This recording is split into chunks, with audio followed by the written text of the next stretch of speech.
जहां जंगल कटते जा रहे हैं, वहां जानवरों की मुश्किलें भी बढ़ती ही जा रही हैं। कई बार ये जानवर तस्करों के हाथ में लग जाते हैं या फिर कभी किसी दुर्घटना का शिकार होकर घायल हो जाते हैं। ऐसे ही घायल जानवरों को, खासकर हाथियों के संरक्षण और देखभाल के लिए उत्तर प्रदेश और केंद्र सरकार के सहयोग से वन्यजीव संस्था SOS वाइल्ड लाइफ की एक अहम परियोजना बनाई गई है, जो वन विभाग के सहयोग से संकट में बंदी हाथियों के पुनर्वास के लिए कार्य करती है। तो आइए देखते हैं इस पर यह खास रिपोर्ट।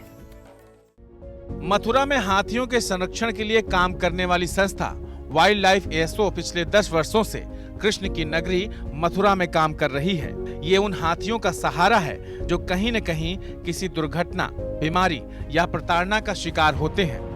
हाल ही में इस संस्था के द्वारा उन मृत हाथियों की स्मृति में एक स्मारक का भी निर्माण किया गया है, जो इस संस्था के देखरेख में बने हाथी रेस्क्यू सेंटर में रेस्क्यू कर लाए गए थे, जिनकी देखभाल कर उनकी जान बचाने की तमाम कोशिशें भी की गईं, लेकिन इलाज के दौरान उनकी मौत हो गई। यह स्मारक उन्हीं हाथियों की याद में बनाया गया है। हाथियों के लिए बनने वाला यह स्मारक देश का इस तरह का पहला स्मारक है। वाइल्ड लाइफ SOS हाथी संरक्षण केंद्र के मैनेजर नरेश कुमार बताते हैं कि फिलहाल उनके पास देश के विभिन्न हिस्सों से बचाए गए 23 हाथी मौजूद हैं, जिनका इलाज किया जा रहा है।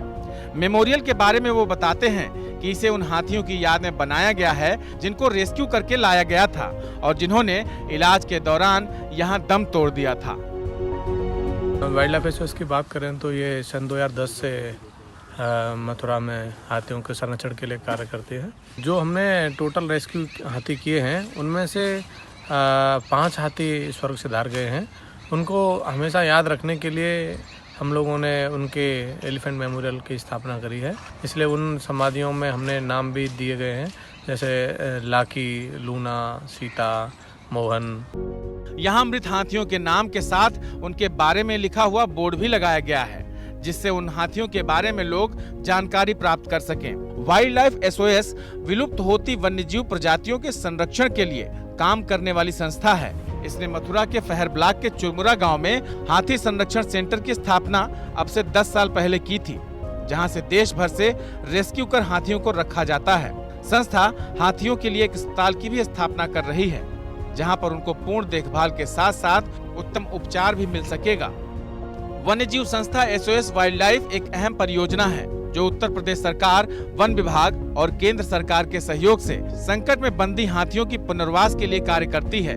इस संस्था में किसी प्रकार के भी जंगली जानवरों को रेस्क्यू करने के बाद एक्सपर्ट पैनल के साथ साथ एक बड़ी अनुभवी टीम भी है, जो जोखिम भरे हालातों में जानवरों को बचाते हैं और उनका इलाज भी करते हैं।